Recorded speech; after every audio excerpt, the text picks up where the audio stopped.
Welcome to this week's edition of Black Authors Matter TV, where we interview the latest movers and shakers in the African American literary community.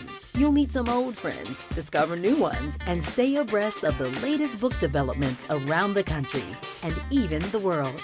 So sit back and relax for the next 2 hours with Black Authors Matter TV co-hosts Gwen Richardson and Dr. Rhonda Lawson.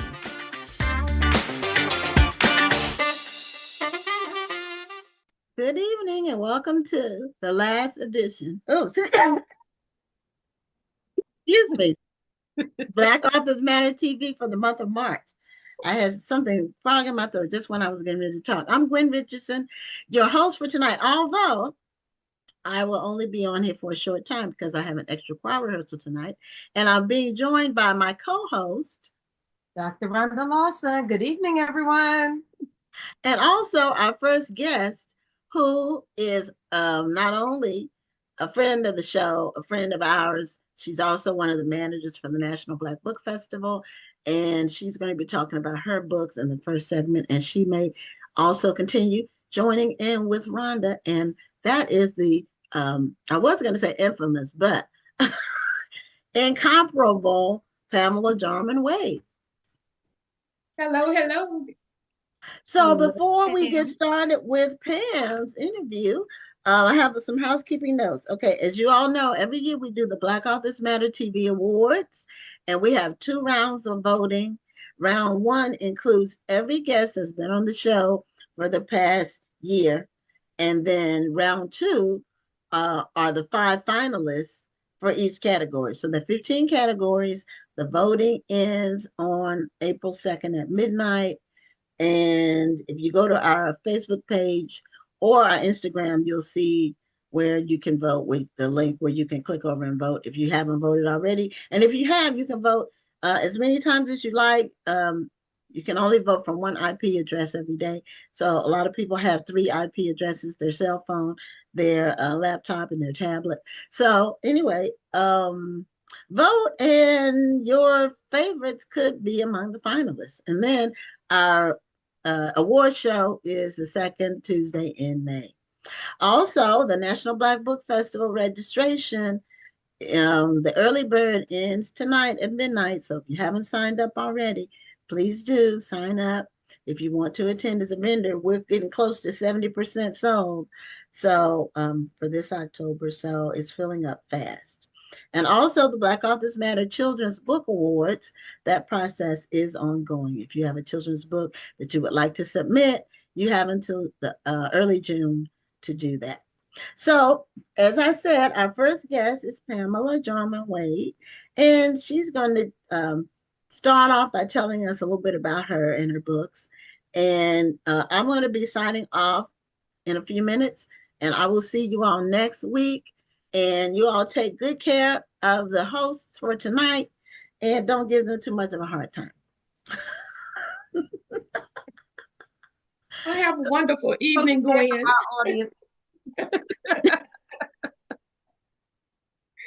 Well, anyway, go ahead, Pam. All right. Well, good evening, everyone. Look, I just gave the audience a new name. I was going to say good evening, BAM fam, Black Authors Matter TV family. Hope everyone is having a wonderful evening. We can call them BAM fam. BAM fam. Okay. From now on. That's something new.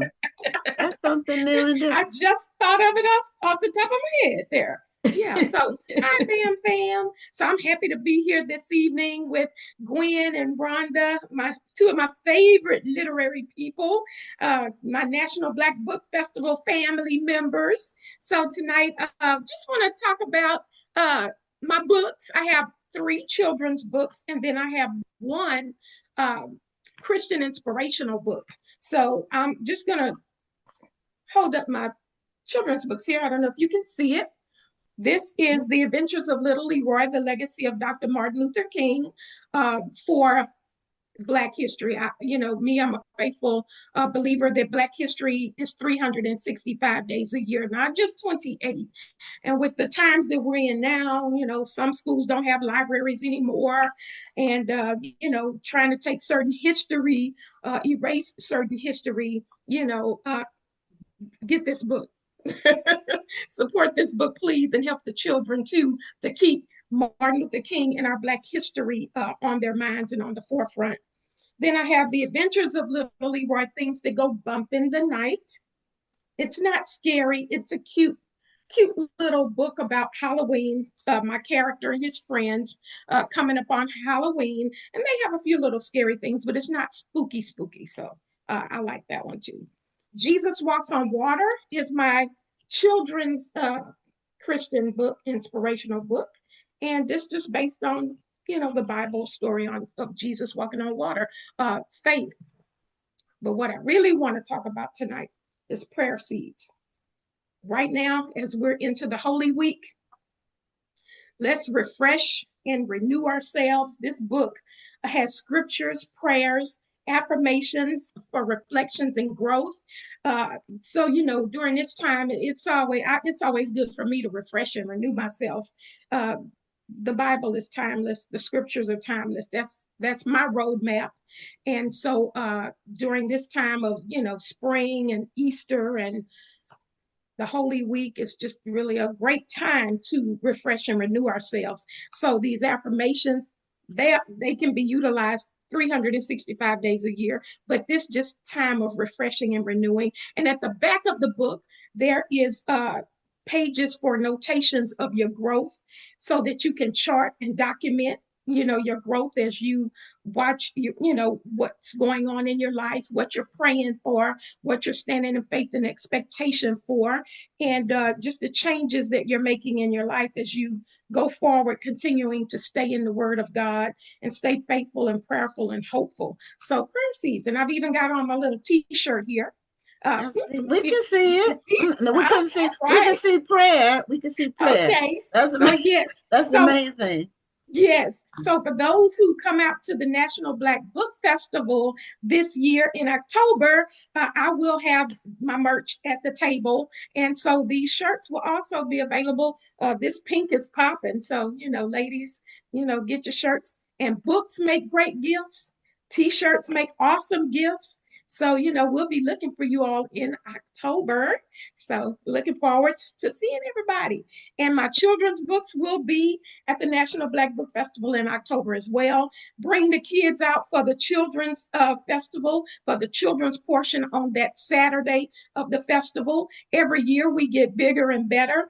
And let me say this, because last year it rained.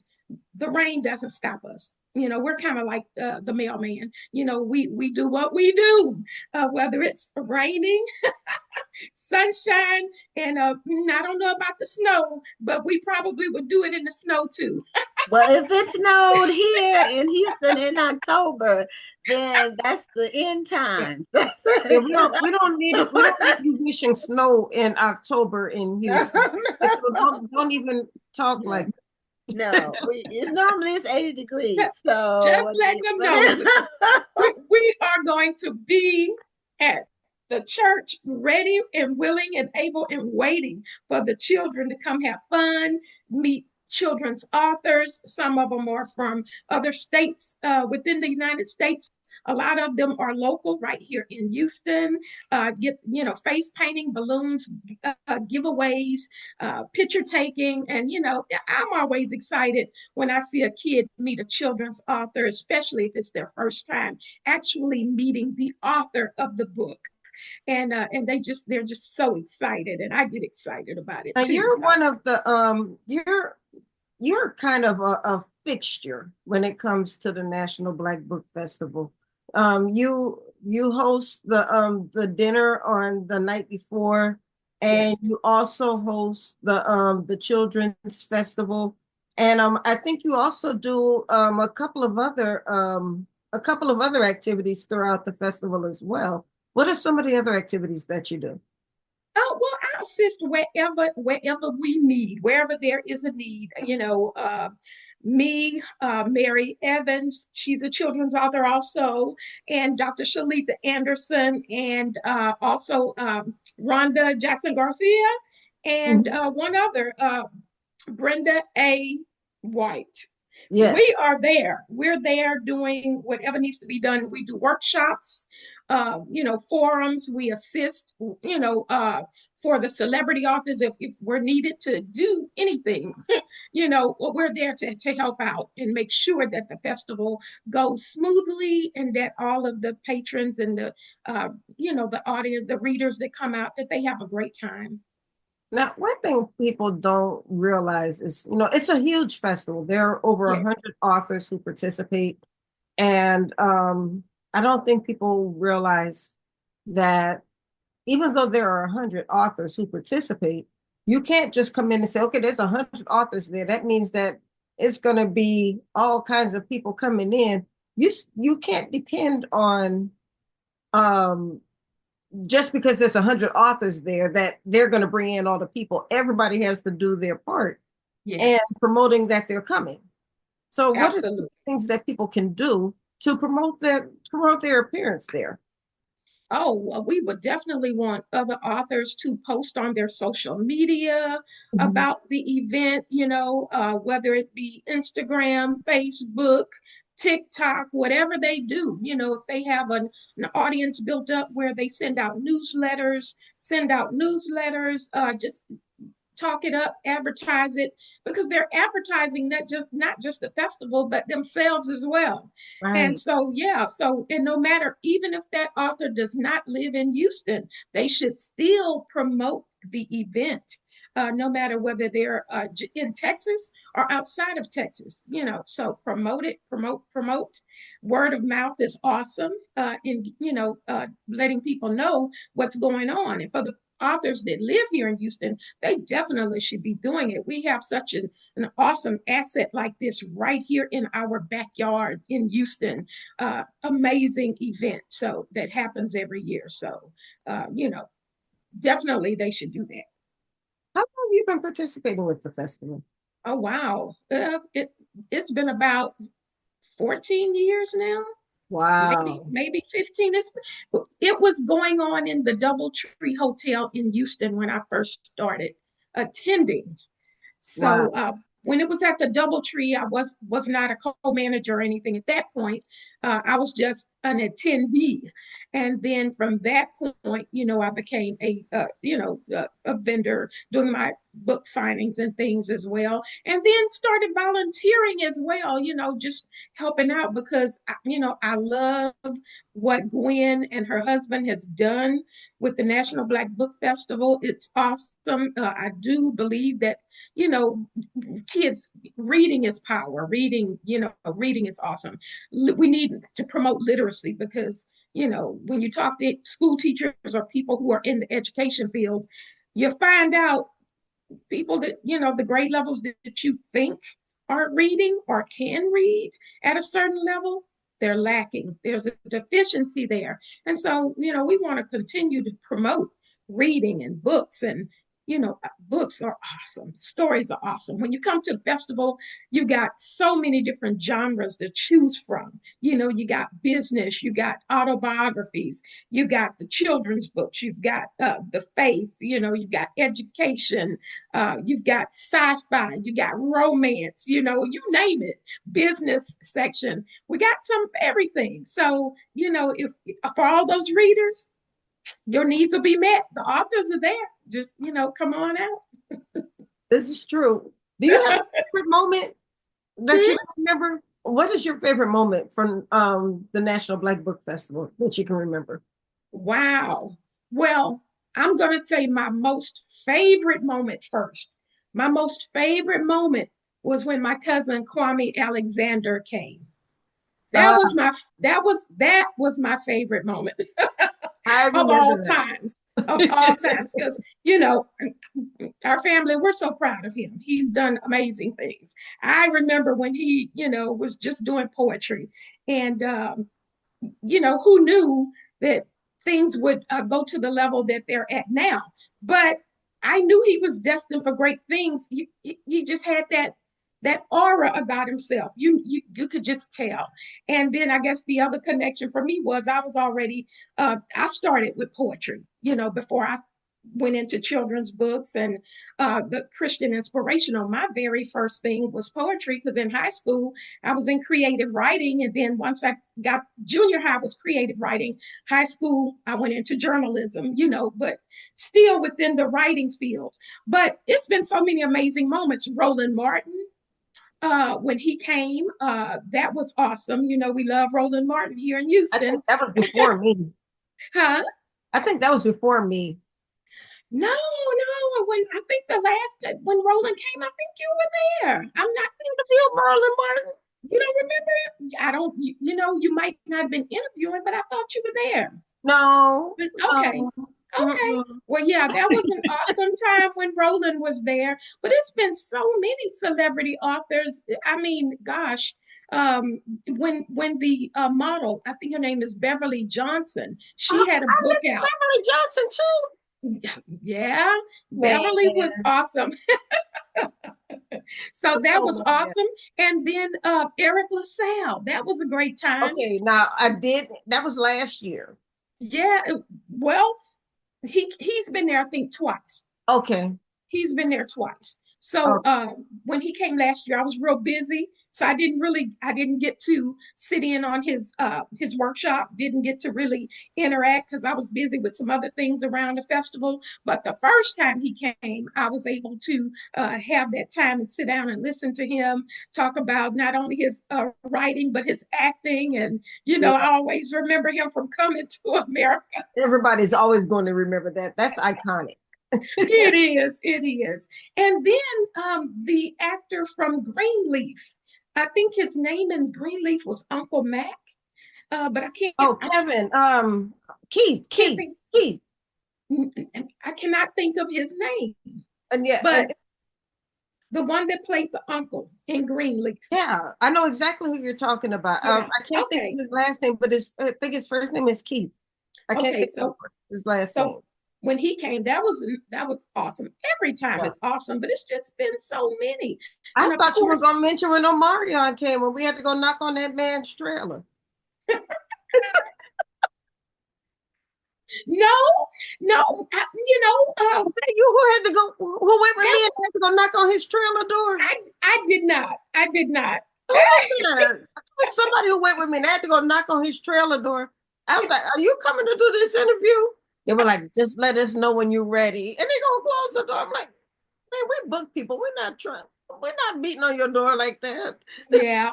And and I don't want to leave out Victoria Christopher Murray and her partner. Names are escaping me right now, but you know it. You know her name. Those two write together sometimes, and I know they do a lot of stuff together. Rashonda Tate. Yes, Rashonda Tate is Billings, but Rashonda Tate, yes. Yeah. Those two are awesome. And we just have so many people coming through. I mean, it's hard to name all of them. And I know I've left a whole lot of names out, but they have all been amazing every year. Every year is amazing. It is. It's always a good time, and there's always a nugget that's dropped. So there's always going to be something that we can take back, and that's going to help people on their literary journey. Well, we've had people who have come and talked about how to get your books, how to make your books into movies. Yes. Amazon has come out. Amazon KDP has come out, and they've given really good information on how to get your books into the KDP system. And I like the fact that they even come out on Thursday nights to the Welcome to Houston reception. Yeah, so KDP, Amazon KDP, I think the last 2 years they've been there on Thursday nights for sure. So yeah, awesome. Yeah, they're very, very approachable and knowledgeable and willing, ready, willing, and able to share and talk. So dropping those nuggets, yeah. And so who else has come out? You see, there's been other people who have dropped some really good information. There was a good social media class. How to raise your social media profile. Well, Mary always does an amazing job with the social media. Mary Evans, And as All, you all, know, I'm, she does. all I'm gonna say about social media, because one time she said, "Who has over 5,000 followers?" And this man got up there and said he had over 5,000 followers. Now, if you're gonna say something like that, people in the audience are going to check. And Yes. I check. I'm messy. So, He didn't have it. oh, Oh, wow. so I'm sitting next to another author. We're sitting here looking like, okay, he said he had 5,000 across profiles. So I'm like, okay, well, he only had about 500 here. So I said, well, let's look on a different profile. Like maybe 1,000 here. It Mhm. looked across like 3 different profiles. It did not come up to 5,000. I'm like, if you're gonna sit here and lie, I mean, don't hide your profile now. Wow. Mm, You mm, don't mm. have to lie to these people. No, no, just keep it real. Look, we all in this together.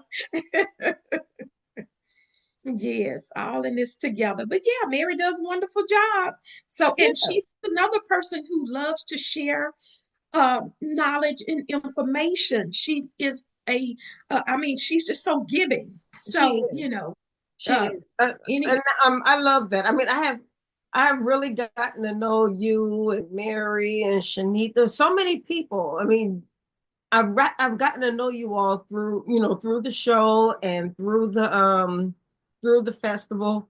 And what you're saying is the absolute truth. That just giving and friendly, and it's almost like a reunion whenever we all come yeah, to. always a good time. Always a Yeah. good time. And of course, I guess I will be remiss if I didn't say we have our own literary reporter, who is on the scene interviewing the people. And man, this book festival is awesome. I enjoy doing that too. Just getting to I know. know you do. I know. I think that's the good thing about it, because we're all passionate about it and we love what we do. Right. And so, when you love what you do, I do believe that saying, when you love what you do, you never work a day in your life. You're not working because you're enjoying what you're doing. This is So, yeah, this is yeah. true. So we only have a few minutes left before the next author comes on. Hmm. So what are some things as people who are getting ready for the National Black Book Festival? What are some things you would tell them to do? I mean, this is basically it's April. Tomorrow's April 1st. Hmm. The festival is in October, so we have between April and October for people to prepare. What should they be doing to prepare for this Well, festival? Well, I would definitely say make sure that they have their inventory,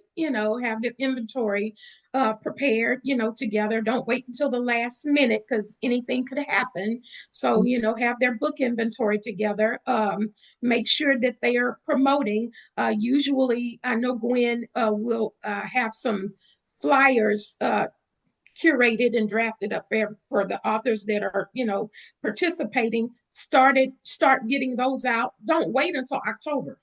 Once Right. you get them, as soon as she gets them out, go ahead and start promoting that on your social media, sharing with friends. If you have flyers, if you have cards, because a lot of authors have so many different things to promote themselves, to start getting that stuff out and letting people know where they're going to be and what's going on and the dates and everything for all of it. And to also let people know that this is a free event open to the public. So there's no charge to come. And so if they're coming from out of state, make sure that they have gotten with Gwen to make sure that their hotel arrangements, if they're staying, at the host hotel, have all that straight. If they're doing an Airbnb or whatever outside of, what the book festival has blocked off, to just make sure that they have their ducks in a row and have everything together with that. Um, uh, you know, uh, and whatever networking, if they have business cards they're bringing, or a lot of them do digital business cards now, but some people still have the old-fashioned business cards. Make sure that you have. I'm an old-fashioned business card girl myself. However, um, when I was in New Orleans, I did my Black History Month event in New Orleans this year instead of in DC like I normally do. And one of my authors, Michelle Knight, had the dot bracelet. And what she was doing, as she was going out and networking with people, we're walking around the Riverwalk. She just reached out her bracelet and had people take their phone and tap her bracelet. Wow, I had not seen that yet. Yeah, it was pretty cool. And so I'm thinking about going ahead and ordering that bracelet because it's really good when you do book signings or when you're out networking. You don't have to worry about pulling out business cards. People lose business cards, but have them tap the bracelet. It'll take you right to take them right to your Instagram page. And on my Instagram, I have a link tree on there. So if they want my website, they can go to my link in bio, and my website is on there, and my other social media platforms, my a link to my Substack and everything else is right there. So I'm thinking about going ahead and investing in that. So it's really good when you're out networking and when you're in a big crowd, or like I said, if you go into an event, like I'm going to the Indiana Black Expo in July, or like we're going to be doing the Texas Book Festival in Austin. Right. So yes, and have people just tap that bracelet. That sounds awesome. Can you drop that info in our chat? As soon as I find it. I've not looked into it yet, but I might I'm gonna look for it. And if or just email us. Yeah, if I find it during the show, I'll drop it into the chat. Okay, that sounds great. So just don't wait until the last minute. At the end of the day, don't wait until the last minute to get prepared. Right.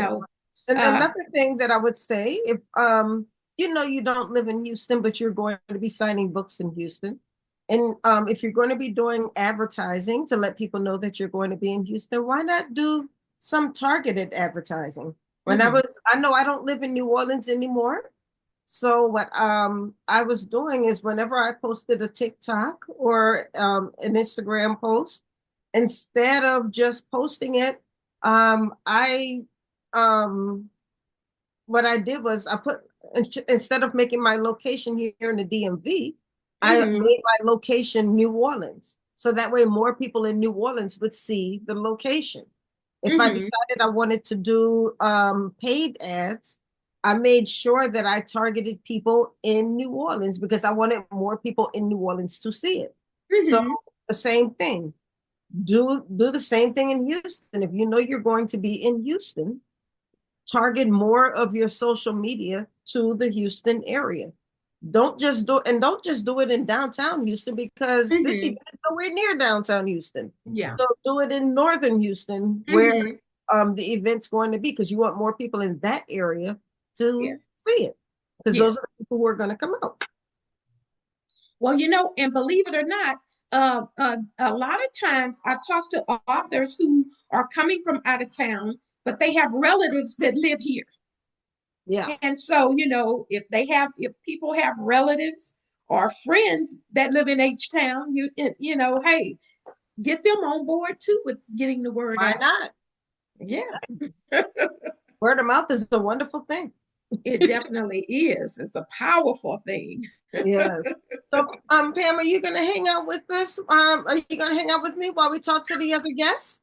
Absolutely. Yes. Wonderful, because our next guest is already in the waiting room. Yes. So, I'm going to go ahead and bring her in.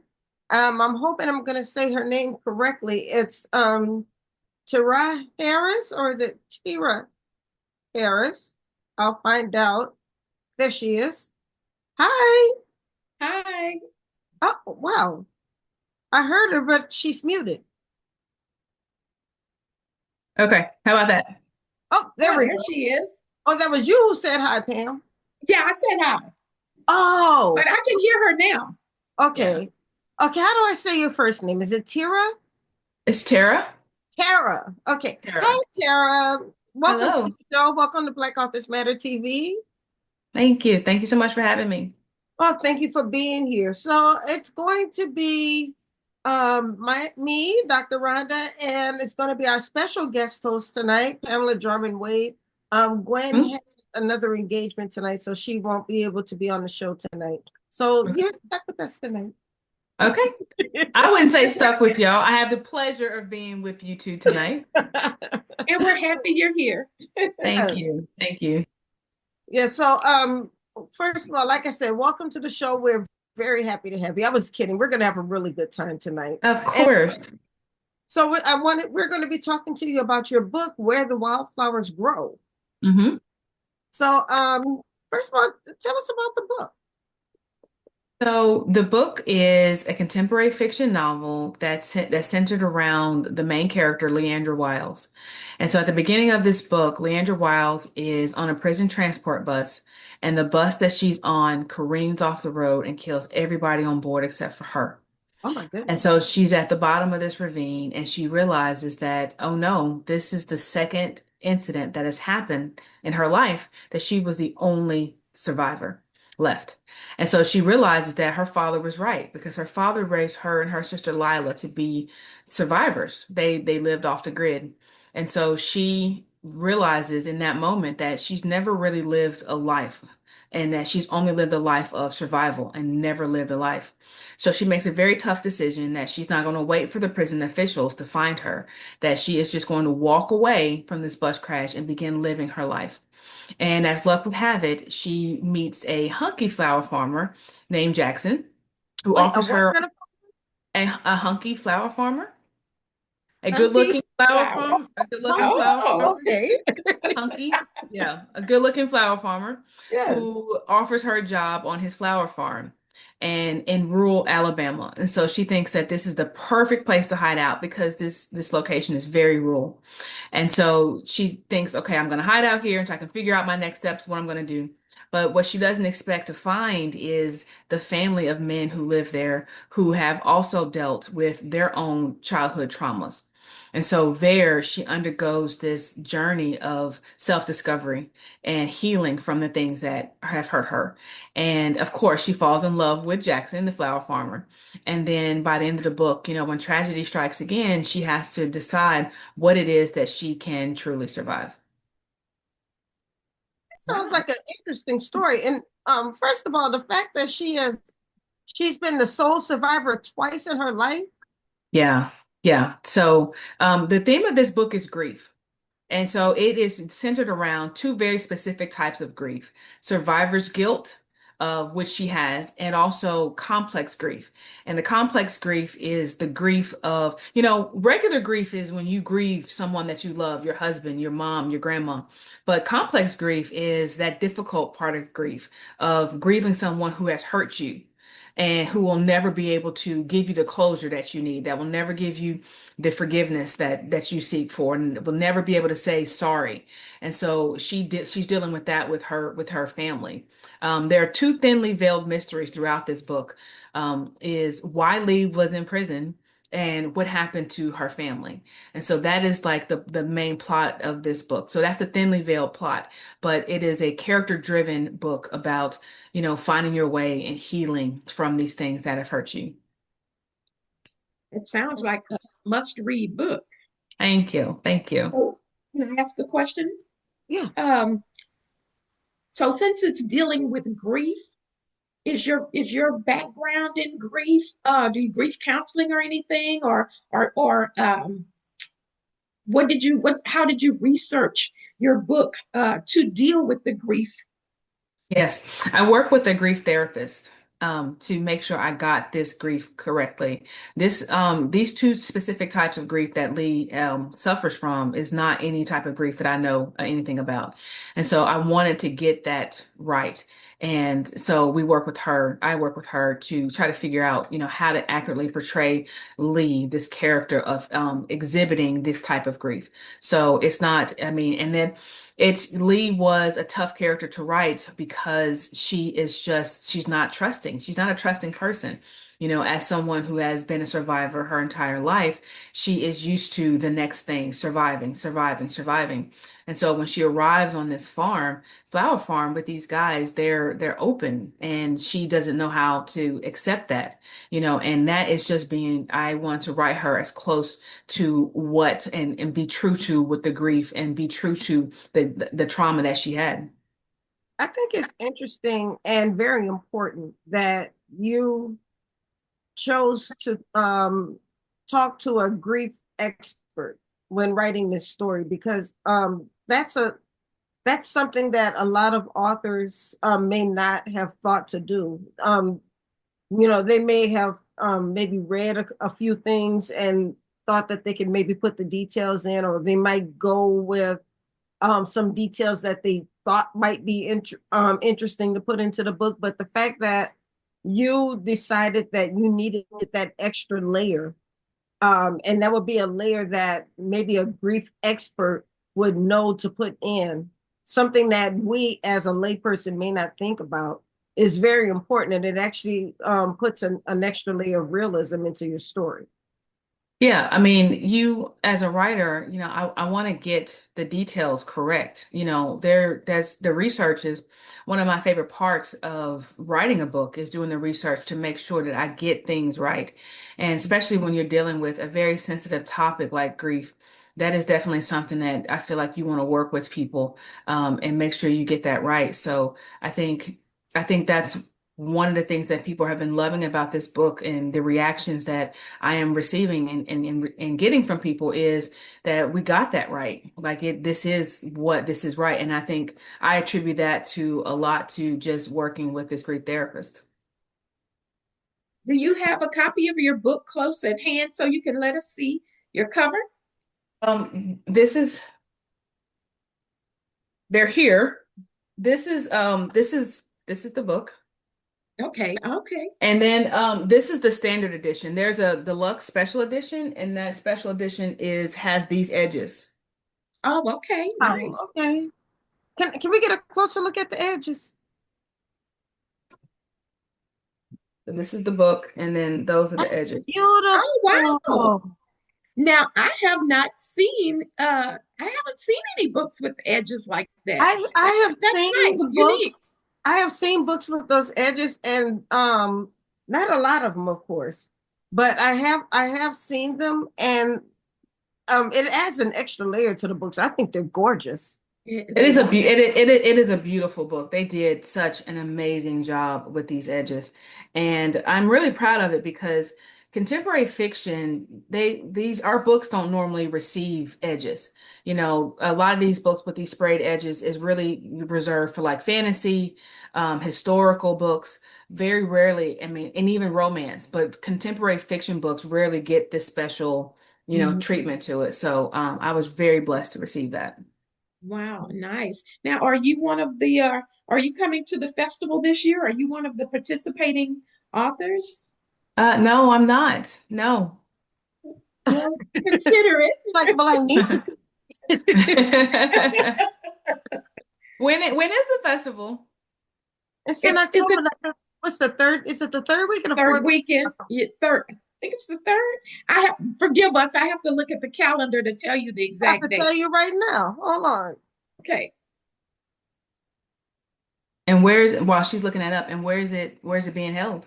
In Houston, Texas. Houston. Where are you based? The fourth weekend in October. Okay. I'm in Alabama. Oh, you're not that far away. Yeah. I was just in Houston for a book event, so I love it. I love Houston. Well, every year it is that fourth week in October. Thursday is the Welcome to Houston reception, and then the actual book festival is that Friday and Saturday. It's a two-day book event. 2-day festival. Okay. Yes. Mm-hmm. So you should, definitely consider it. Check it out if you haven't checked out the info at the website, National Black Book Festival .com. Yeah, all the info is there Hmm.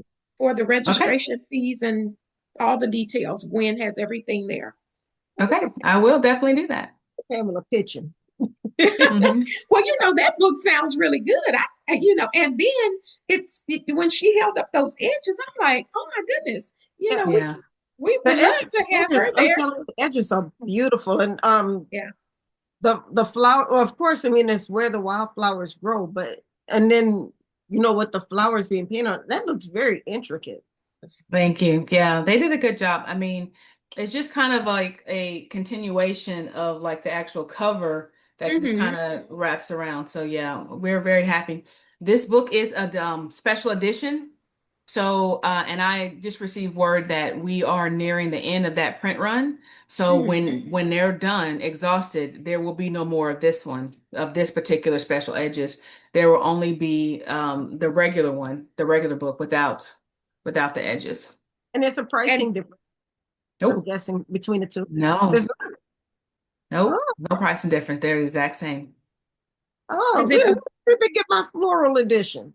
Hmm. is So it now available on Amazon? I was just about to ask that. So It the is. floral edition. Anywhere books are sold. Barnes and Okay. Noble, Books a Million, Amazon, any of your indie booksellers. Okay, great. Oh, that's awesome. Yeah, that is beautiful. That makes, I mean, I'm an audiobook girly, but I have to get the floral edition. That's what I'm gonna call it. I'm gonna call it the floral edition. Well, let me tell you about the audiobook. So the Oh, audiobook of this is something special as well. It is duet narration. So you have a man reading all the male parts and a woman reading all the female parts. Not Wow. only, Okay. it's not from chapter to chapter. It is like a conversation. So when there's time for a male to speak, he speaks, and then when it's time for a female to speak, she speaks. So that's duet narration. And the narrator for Lee's character is Tracy Toms. And so I don't know if you're familiar with who Tracy Toms is. She is an actress. She mhm. is currently starring on 911, and Oh, she has Okay. been someone told me Cold Case. I remember Cold Case back in the day, a TV show called Cold Case. yeah, I But remember the she TV. also she's also in The Devil Wears Prada. She was Anne Hathaway's black best friend in The Devil Wears Prada. So she's an actress who narrates this book, performs this, and she did such an amazing job. I mean, I just finished listening to it and I was like, oh my God. And it was my book. And she did such a great job. And then the man that narrated it, his name is Deontay Black. And he narrated my second book, Long After We're Gone. So they just did a great job. Steve Black. Awesome. I know that name. He does a lot of audiobooks, doesn't he? He does a lot of audiobooks. Yeah.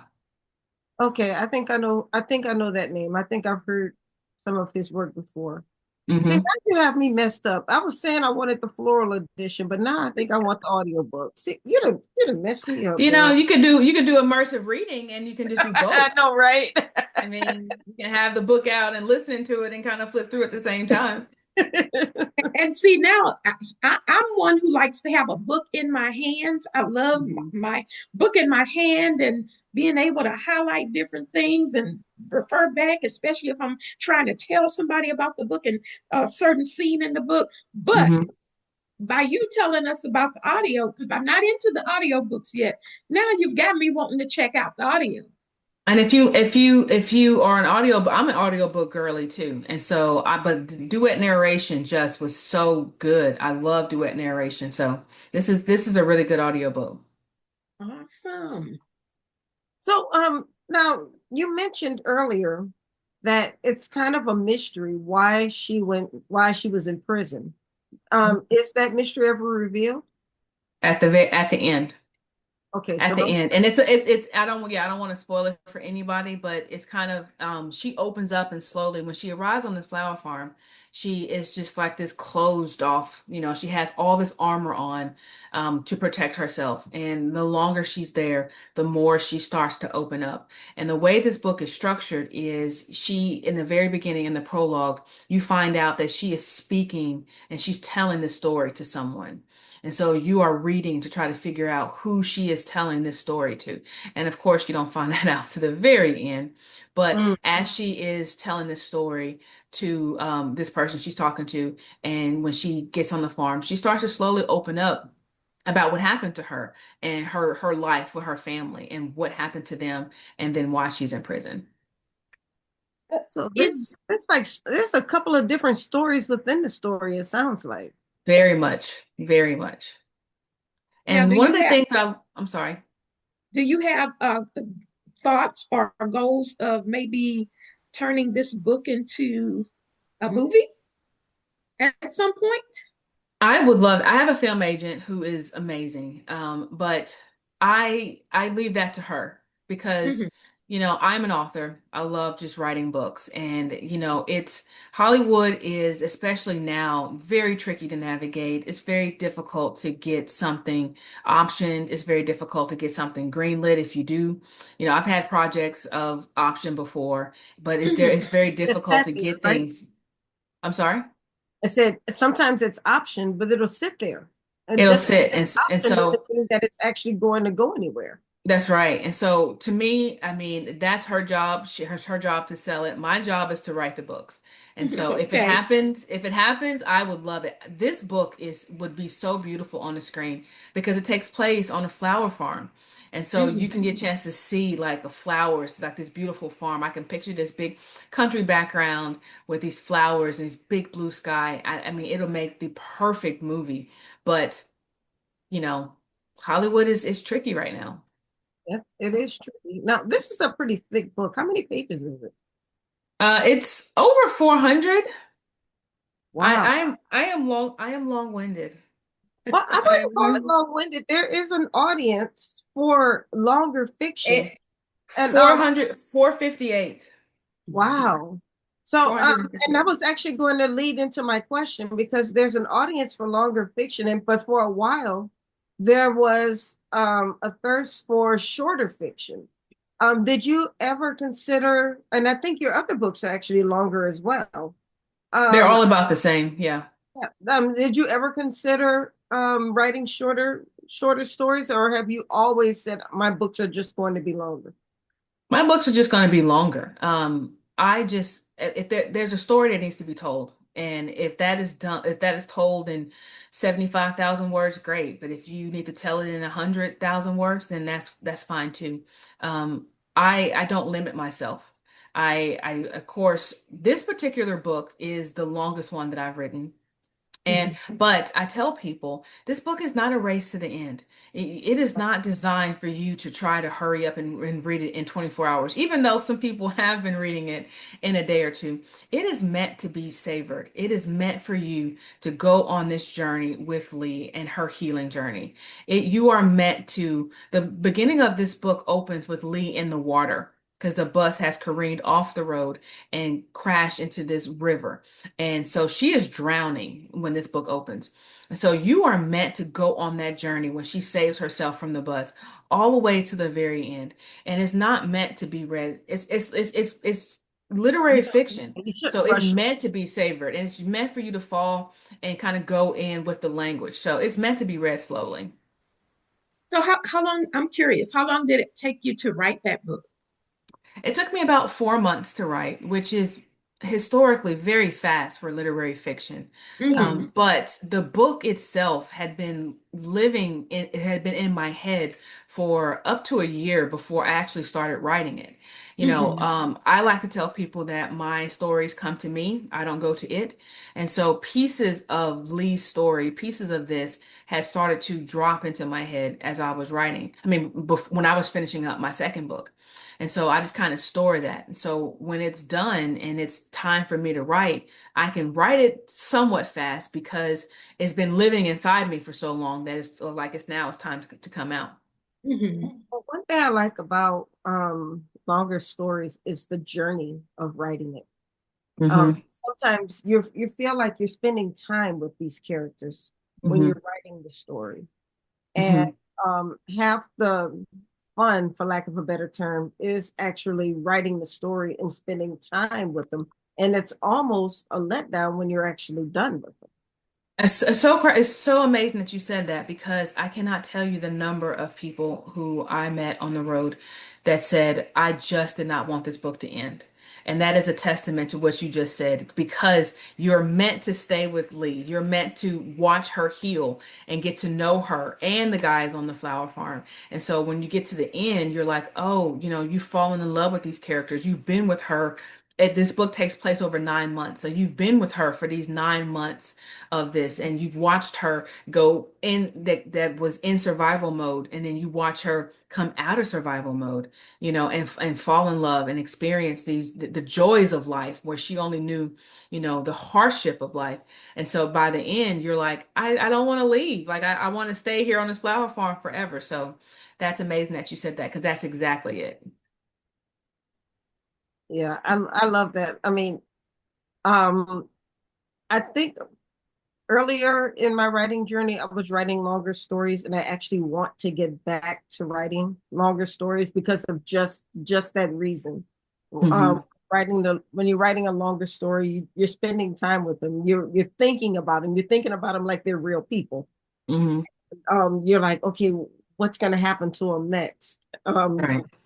And that's in the description, like when you said she's drowning, you don't want to rush through that.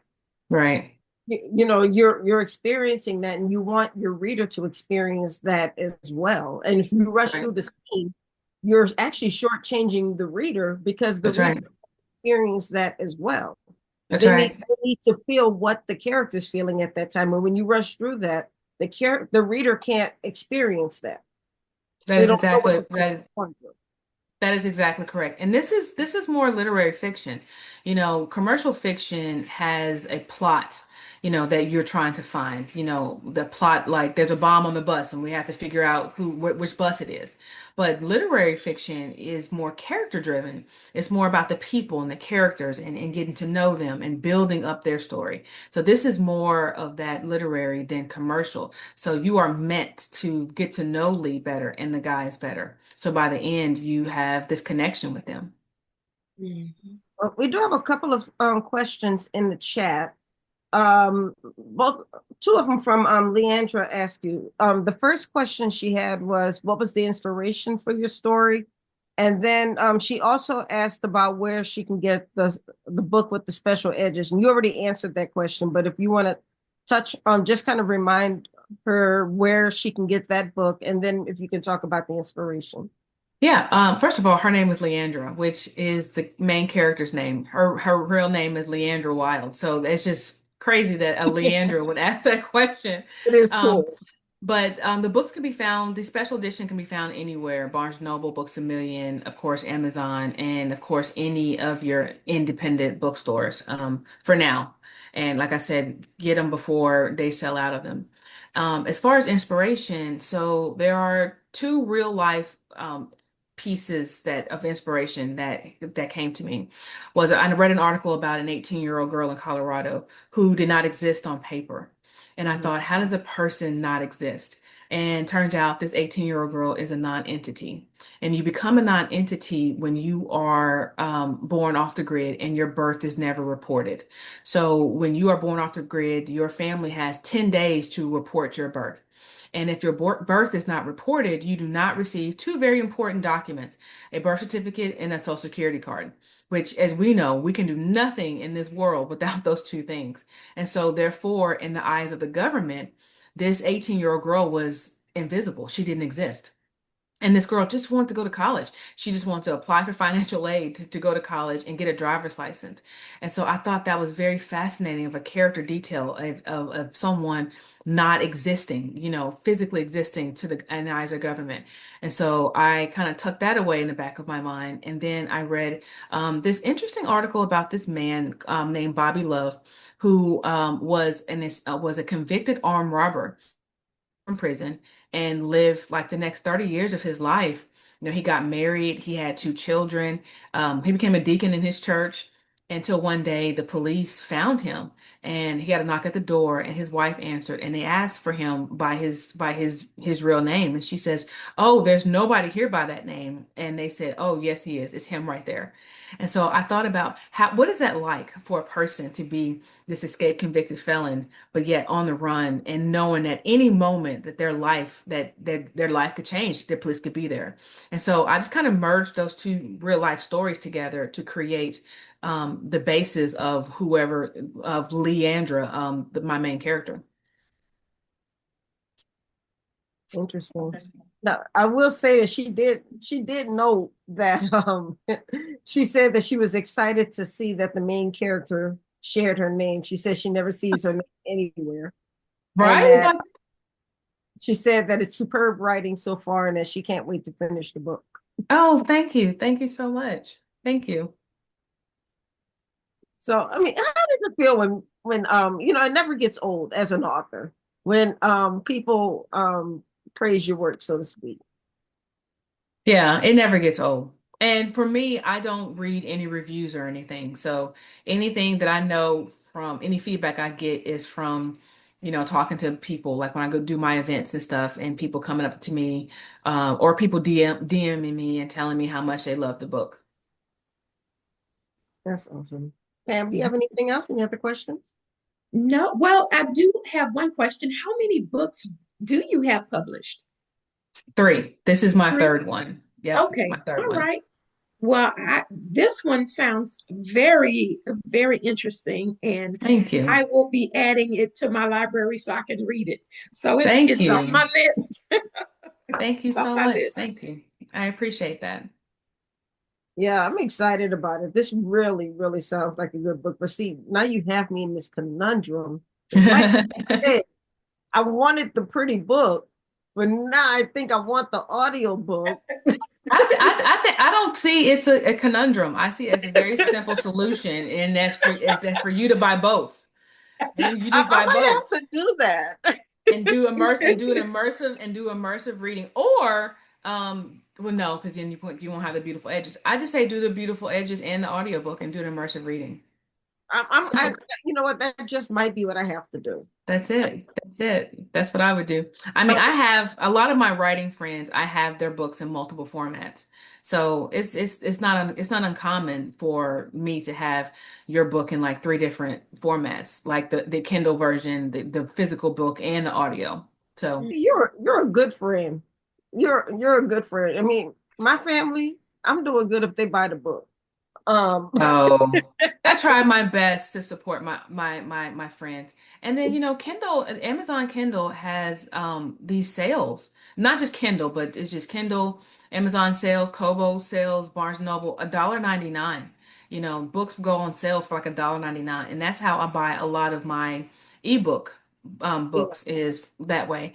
Audible has a daily sale. Every day they'll put one of their titles on sale for like $3.99, $4.99. And then once a month they'll have these.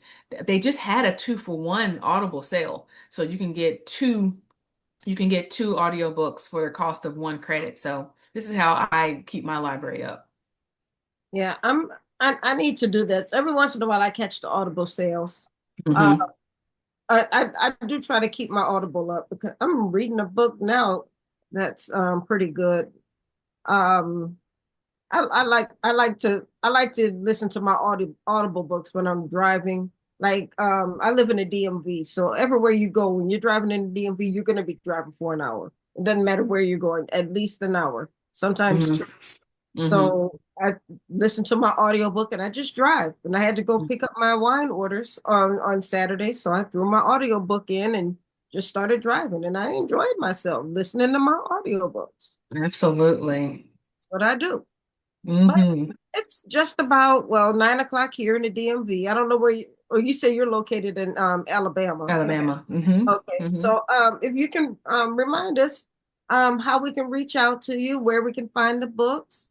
hmm Yeah, Mom, Where Do Wildflowers Grow? It can be purchased at anywhere books are purchased. Like I said, Amazon, Barnes Noble, Books a Million, preferably an indie bookstore, preferably even more a Black indie. My website, I can be found at terahsharris.com, TERAHS Harris.com, or on Instagram at Terah S. Harris. That's where I am. I do have a Facebook page, but I rarely monitor that. But yeah, I'm mostly on Instagram and Threads. Okay. Oh, awesome. I'm on Threads as well. I keep forgetting Mhm. to tell people I'm on Threads. But Mhm. yeah, I did put your Amazon link in the chat. So Thank you. and don't forget, if anybody wants the limited edition, you can find it anywhere, Barnes and Noble, Amazon. But once it's gone, it's gone. So if you want that That's limited it. edition, you better get it now. That's right. All right. Mhm. Well, Terah, thank you so much. I really Thank enjoyed our you. conversation. Best wishes to you. And I Yes. already know this book is going to be amazing. Thank I'll get you. my book/books very soon. Okay. All All right. right, you have Look a great forward. I look forward to reading it and enjoyed the conversation. Okay. Bye-bye. Bye bye. bye. Wow, I really like that book. I know it Those sounds like a great pages are, story, I've right? never seen it. It was amazing. I like it. Yeah. Very unique. All right, now I'm bringing on our next guest, Miss BriAnn Danae. I just needed to turn on her camera so we can see her beautiful face. Hi, Hi, there she is. How are you? I'm doing good. How are Oh, you? there she is. Okay. Hi. Okay, at Hi. first I thought I was looking at a picture because I hear her voice, but I don't see her moving. Well, welcome to Black Authors Matter TV. Thank you for having me. Thank you for being here. So, it's BriAnn or BriAnn? BriAnn. BriAnn. BriAnn Danae. Yes. Okay, awesome. Well, I'm Dr. Rhonda, and I'm joined by Pamela, Jarmon Wade. Gwen had a prior engagement tonight, so she's unable to join us. So we will be doing your interview tonight. Okay, that's And fine. we're happy to have you. I'm excited. Well, I'm excited to have you. So we are going to be talking to you. Um, Love Worth Forever. Yes. Wonderful. Well, let's talk about it. Tell us what Love Worth Forever is all about. So it's my second traditionally published book. It came out in April and released in stores. It's actually in over 450 Walmarts worldwide. So I'm very excited about that. Um, Congratulations. Thank you. So Nori is a woman who has moved back home, and she kind of falls for her sister's boss in an unintentional way. They Okay. meet. His name is Sharik. Um, he is a distillery owner. His family has the first Black-owned distillery in Kansas City, and she ends up basically being a bartender at one of his friends' engagement parties, and unknowingly offers him his beverage that he sells. And so she didn't know him, and then it kind of turned into them running into each other. She falls on some hard times of moving back home and like caring for her sister who has an autoimmune disease and taking after her niece. And so he basically just infiltrates himself in her life and like wants to be there for her and offers her a job as his assistant. And he's going through a messy divorce, and she's not really for the drama because that's why she moved back home. And but they end up just having this chemistry and this bond that neither one of them like expected, but it's just too strong to pull away or not look further into. And so it's not a lot of drama in it. It's one of my I didn't think it was a slow burn when I was writing it, but once the reader started reviewing it, they were like, this is really a slow burn. It's totally different from what she normally writes. And I was like, you know what? That's okay though. That's okay because the characters, that just mean they took you on a journey that was meant for them. So I Oh, enjoyed the slow burn. would you say that it sounds like it's kind of a romance, but would you say it's a Yes. romance and a in the regular formula, in the formulaic way? You can say that. It's more Okay. of a contemporary romance, not more so of what I'm used to writing, which is urban romance, Mhm. but doesn't have a lot of drama, doesn't have a lot of what they consider spice. So a lot of my readers were like, "Oh my goodness, it took them so long to get to the first whatever scene," and I was just like, "Yeah, I know you guys were probably looking for that, but that's not what this is." And sometimes people want, especially with urban fiction, they expect drama on every page. As soon as you Yeah. turn the page, more drama, more drama, more drama. I'm like, especially when I wrote my first book, they were like, I just thought it was going to be more drama. I'm like, how much more drama did you think it was supposed to be? I don't even write like that. Uh-huh. And not even the drama, but it's so more so you don't want to see the characters' relationship or them developing on their own as individuals, because of course over time a character should grow in a book. Exactly, exactly. So I'm glad that you don't listen to people like that. You know? Well, what made you decide to do something a little different? I was sitting on this story for a while, and then my publisher Shawanda, she was like, just give us something that you've never written before. So this book is dedicated to my mom. She passed from lupus when I was a child, and I've always had this story that I wanted to just touch on.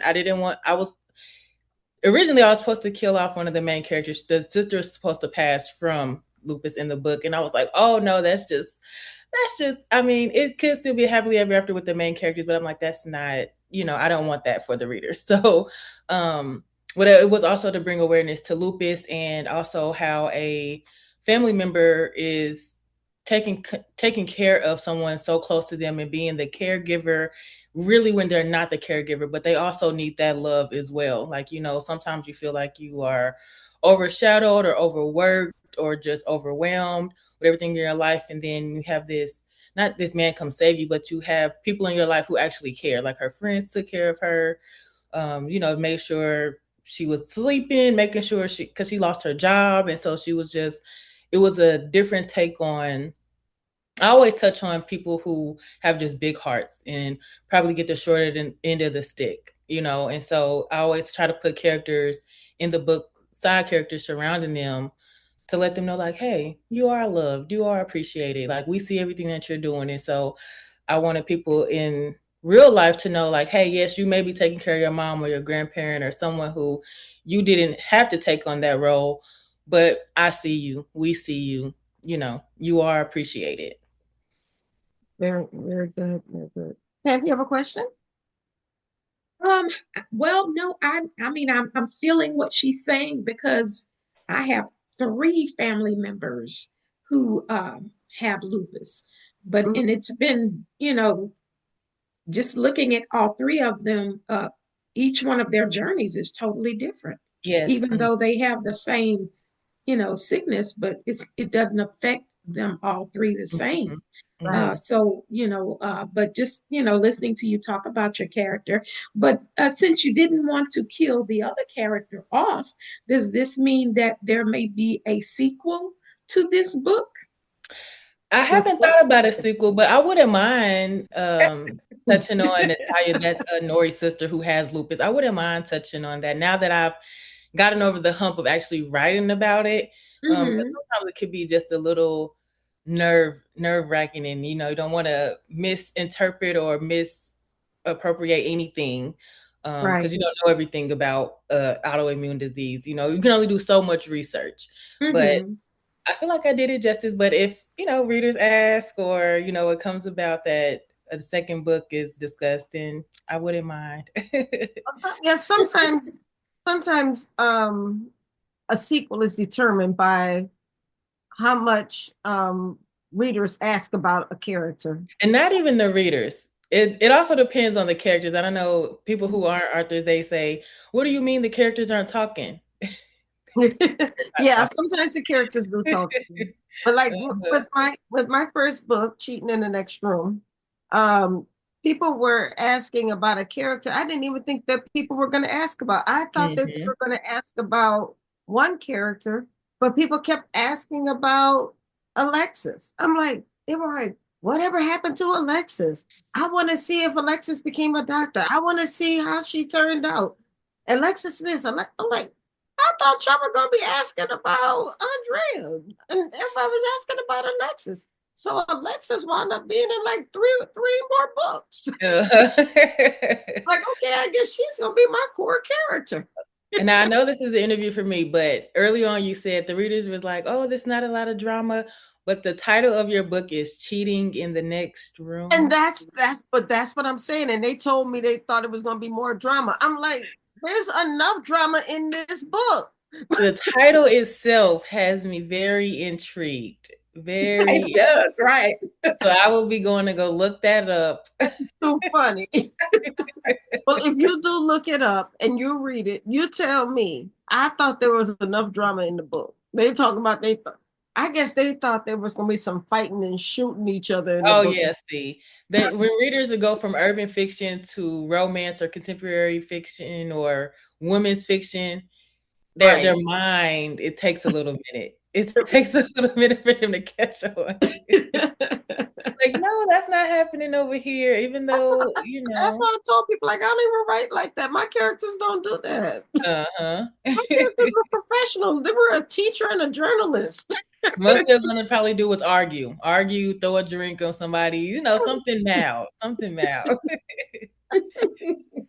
So you say your publisher is Black Odyssey. Yes. Well, okay. I'm also independent. I've been independent for 10 years. So I've been writing for 10 years. And then I got traditionally published. And so I have 2 books under Black Odyssey. Yes. Wonderful. What made you decide to get with Black Odyssey? First of all, Shawanda is amazing. Love her. Mm-hmm. I love her. She's so sweet. It happened. Everything I have to give credit to God. I honestly do. I had put on my vision board that I wanted to get signed by Black Odyssey, and I was going to write a book and turn it in by this date. This was, I think, January 10th. And I normally always go to the Walmart by my house, and before DI, it was a lot of Black authors on the shelves in Walmart. I'm talking about aisles full. And so I recorded one day, and I said, I'm going to be on these shelves, and I posted it. Literally the next day, one of her authors reached out to me that I've been knowing for a while, and she's like, hey, my publisher wanted me to reach out to someone who I think would be a good fit to write Jack Girls Atlanta. Do you have a publisher? Have you ever been, have a distribution deal? And I was like, God, you move fast. Okay. And I was like, no, I would be honored. So I literally signed the contract like 2 days after. Wow. That 2 days after I took the video, made the vision board, wrote it in an envelope. And then that was January. And then I had to turn the book in April. So she's like, this is very quick. I don't know if you can do this. I'm like, no, I can do this. And it took me through there because this was I'll hold it up. It's a women's crime thriller. I've never written a women's crime thriller before. So imagine all the researching, and then I love it. I was excited. So that's how I came about signing with Black Odyssey. It was literally me and God. I wrote the vision, made it plain, and he said, okay. That's what I'm talking about. Yeah. So now the current book, did you hold it up yet? Oh no, this is the current. Oh, let's see, y'all in these blurred background. Yeah, it's in front of you. Okay, right there.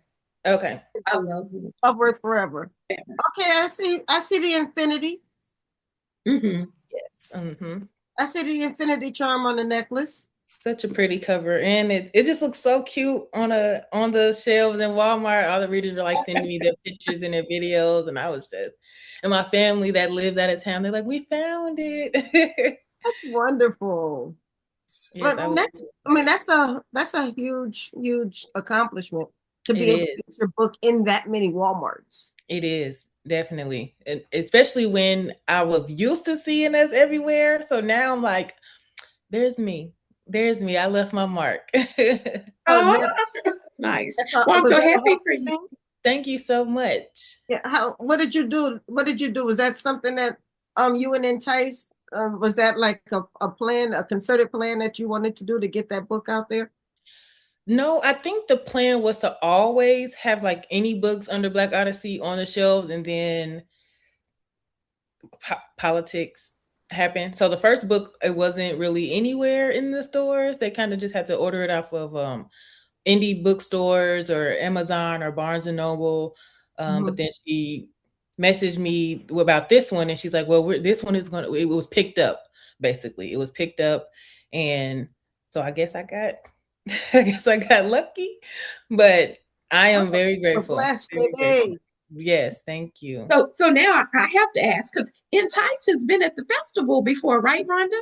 Yeah, Entice has been at the festival quite a few times. She's normally the one who does the workshop on Right.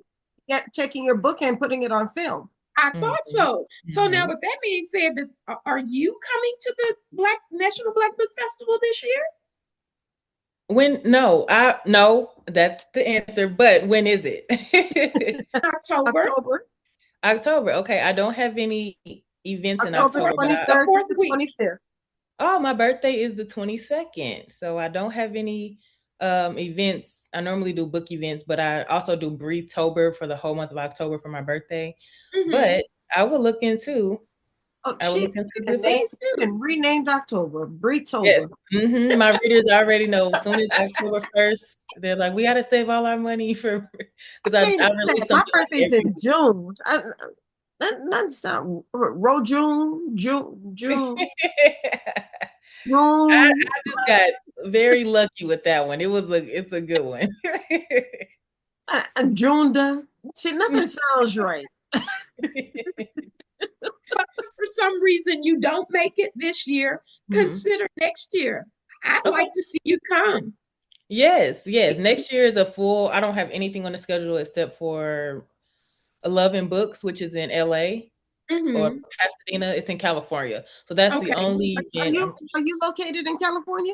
No, I am in Kansas City, Missouri. Okay. Okay. It feels like California. It's warm here. It's warm. I don't know what the climate is doing around the world, but it's warm. Well, it can be quite hot here in Texas too. Yes. Do you have any upcoming book events right now? The only book event I'm preparing for is Black Romance Book Festival in May, and that's the big one. So I'm on a panel or a keynote with Wahida Clark, which I am just blown away by. I read her growing up in middle school and high school, and I was like, I get to be on a panel with you. I am so nervous. Like, I'm nervous. That's what I'm talking about. I'm excited though. That is very huge. Congratulations. Thank you. Congrats. So yeah, you're just doing your thing in these literary streets. I'm trying. Yes, I took a little break. I just feel like I've been going for so long, for years. Sometimes taking a break and taking a step back is okay, because there's new readers out there. There's new readers who haven't read my work, and I have over 80 books. So you made a great point, because some people think that, my book is 5 years old, nobody's reading it anymore. But everybody in the world has not read your book. There are people in the literary industry in this country who have not read your book yet. And just because it's old to you does not mean that it won't be new to them. So continue to push your books. Yes, I tell people all the time, my book, even though it may be 5 years old, 6 years old, it's a new release to a new reader. It's a new release. So every time they be like, "Oh, she's always marketing." Yes, because someone's eyes hasn't seen this. True. Someone's eyes hasn't seen it. Exactly. And then you can just see it again. It's not, Exactly. I mean, so if you look at some of my TikToks, you'll see me. I still scroll my books like you haven't seen, like they're brand new. I'm like, I'll still talk about cheating in the next room. Some wounds never heal. Putting it back together. Twilight. What's some of the other books I have? the other books I have. Uh, And then now readers are very specific on like what they want to read. And I've written so many, I'm like, wait a minute, do I have something similar to that or something that they may, touch on? Like if they want a specific topic, I'm like, let me roll through my Rolodex and then I'll just post a cover. I'm like, here you go, just and that's the other thing. When you have a pretty good backlog of books, they're like, oh, I'm looking for a book about such and such. And you'd be like, bam, mm-hmm, the mm-hmm. book about such and such, bam. Yes. And it's like I always tell the authors, don't ever be afraid to market yourself or Right. post your book cover because I always see people like, oh, or they'll discuss how they bought this perfume or they bought this other book from another author. I'm like, the way you post about other things, Yeah. post about your book, post about your book. Let people hear. People want to know that we will never know about it if you don't even put it out Mhm. there. Look at me. I have my book cover on my t-shirt. Yes. Mm-hmm. Right And I there. say that, but I'm being a sort of a hypocrite because when I'm out and my family or friends, they're like, "Oh, do you guys read?" And I'm like, be quiet. Like, no. Like, I don't want. I'm not the like, hey, I write books. I'm not so like, if they Tell ask, people about your book. I don't. I can post all day. Like, if you follow me anywhere, you'll see something about a book. But out in public, my family's like, oh yeah, my dad, like, well, my daughter.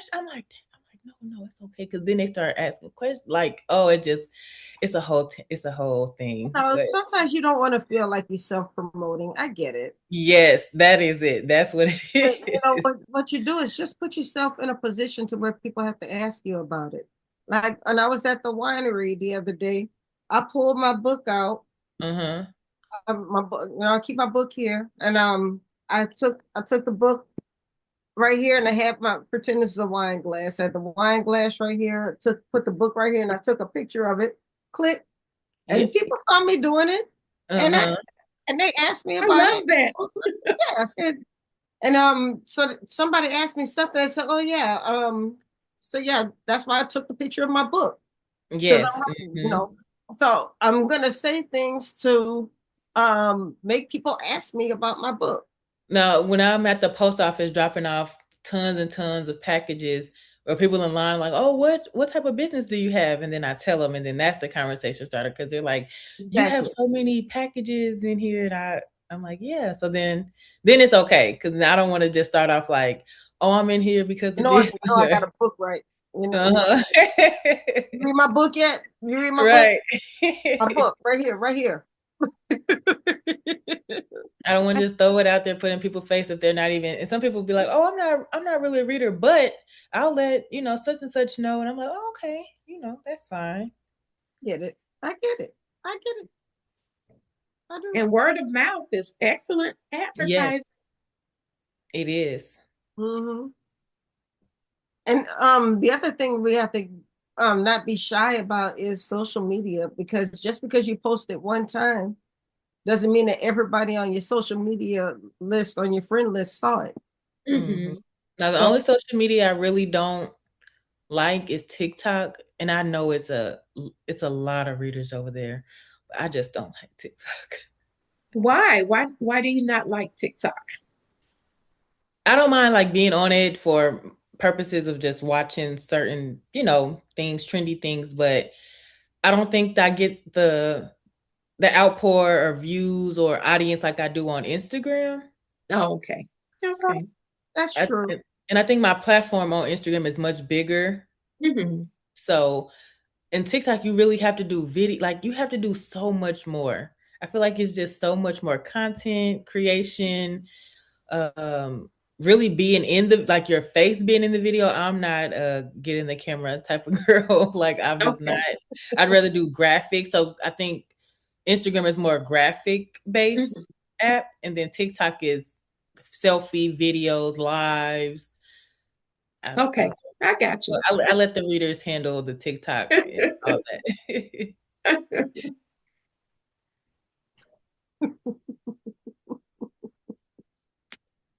I get it. Dr. Rondo, she's tickled over there. What are you laughing about?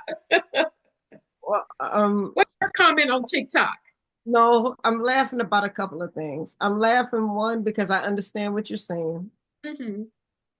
Um, because everybody doesn't want to do TikTok, and people think TikTok is a bunch of dancing. But the same stuff you put on Instagram, you can put on TikTok. Even if it's a graphics. I don't know. Once I kind of abandoned posting over there, it's just like no going back. And then I'm just like, now your engagement is low, and you know how that does. It doesn't. You post one thing, you get 3 your views. engagement is low because you're not posting. So what's the difference if you went ahead and post something?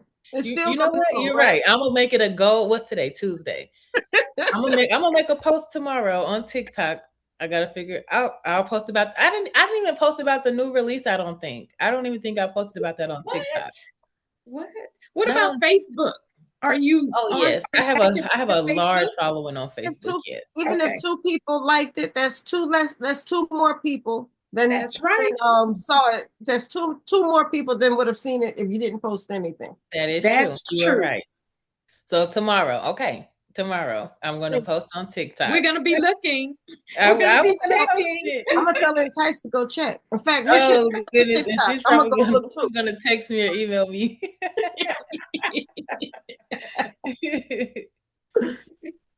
But that is so true. Okay, I'm gonna go find your TikTok and I'm gonna go follow you and I'm gonna check.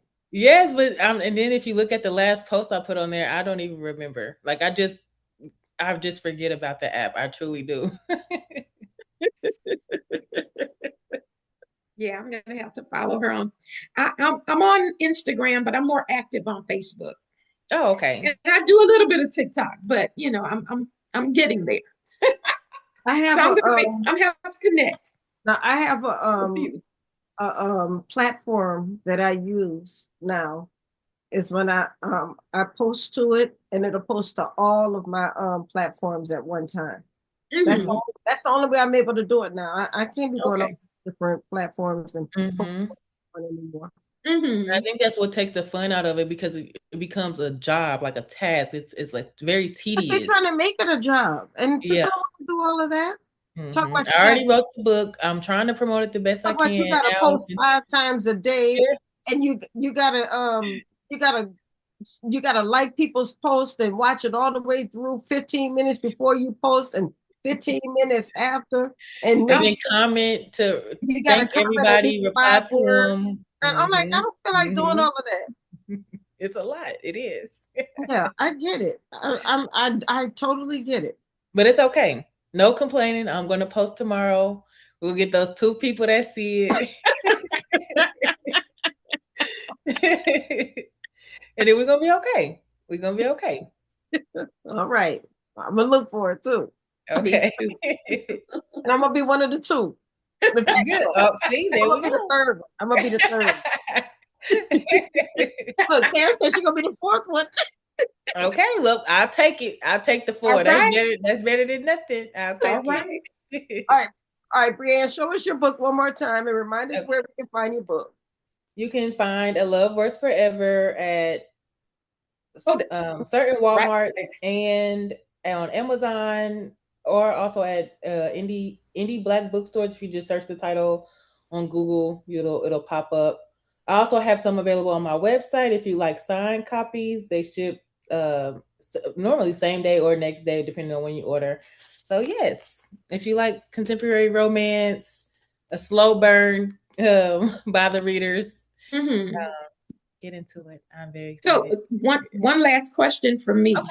Are you a full-time writer, or you have day job and you're an author? Yes, I'm full-time. I did work in domestic violence for 8 years, and then I literally they fired me because I asked God. I said, "Only way I'm going to quit this job is if they fire me." I was like, that can never happen. 2 months later, and then I got the book deal. So that's but I have a degree in social work, and so I worked in domestic violence for 8 years, or more than 8 years. But here, when I returned home, but I wrote full time that entire time. So I've been writing full time since 2015. All right, awesome. Wow. Well, I've enjoyed our chat with you. Yes, I have too. Thank you both so much. This was fun, BriAnn. Congratulations on your book Yes. and all you've been able to accomplish with it. I'm really, really proud of you. I mean, I'm gonna have to go talk to Entice about this secret sauce of getting into all those Walmarts. Yes, because That's it's the doors are open. The doors are open. I feel like any opportunity we have to put us out there into the world, into more eyes of, the readers, let's do it. Let's do it. I'm all for it. Absolutely. Well, you have a wonderful evening. God bless you. Look, I'm gonna be looking for you on social media. Okay, yes, I'm gonna go get your book, so I'll probably be in your inbox. She's in the next room. That's a catchy title, It Rhonda. really It sticks is, with you.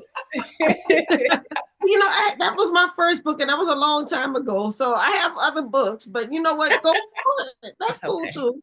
It's okay. It's okay. I'll just look through the catalog, but that one is on the list first. Okay, cool. I appreciate it.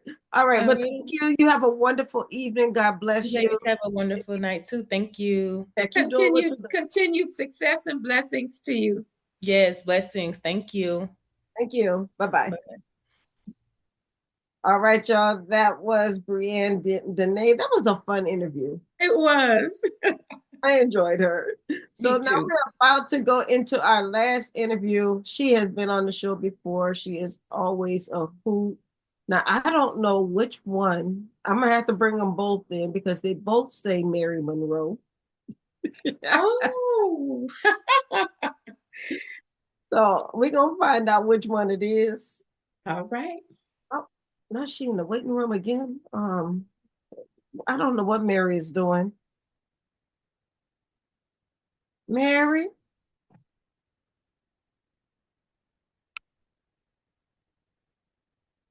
Okay, one is connecting the audio.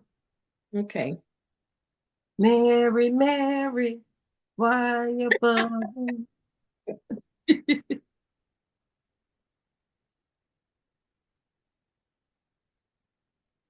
Okay. I see.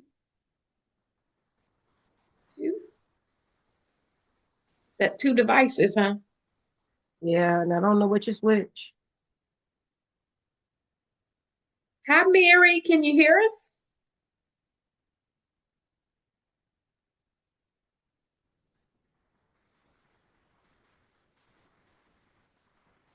Mary? Well, while we're trying to get Mary together, everybody, I just put a link to my Substack in. Please follow me Okay. on Substack. I just put a very interesting article yesterday on there. So many of you may have heard about the author who got a major book deal, and it was pulled because she was accused of using AI. Mm. And she said that she did not use AI, but she hired an editor who may have introduced AI into her book. Mm. So I wrote an article about how we as editors need to be transparent about our use of AI, because I've never made it a secret that I use AI. However, when I use AI, I'm very transparent in how I use it. And I think Mhm.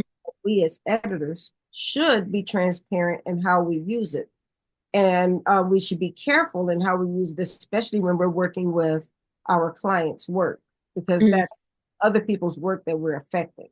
And so Yeah. that's what the article is about. So I would love it if you guys would take a look at the article and let me know what you think. The link to my Substack is right in the chat. So, and the article is right at the top. So it won't be very hard to find, but take a look at it. There's some very good articles on there. And I'll be posting another one later on tonight about the importance of copyright. So good stuff on there. Very good stuff in the Substack world. So I'd love for you to take a look. Now, let's get back to Mary. Mary, I don't know what's going on with Mary. Let me see. I wonder if I can message her and see if she can hear us.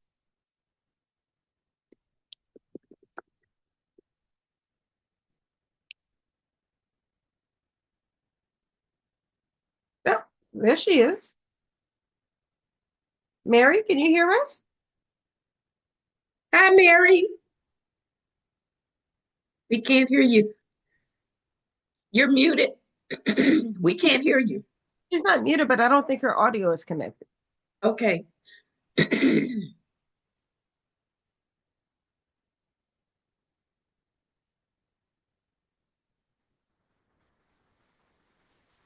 We still can't hear you.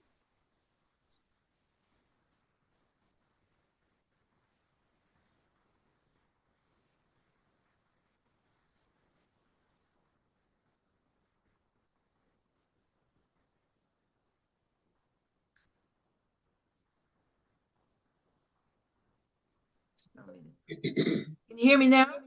Yes. Yes. Oh, I don't know what's going on. I've never had this problem before. That's okay. You're here now. I'm here.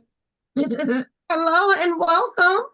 Thank you. Welcome. Nice to see y'all. Nice to see you.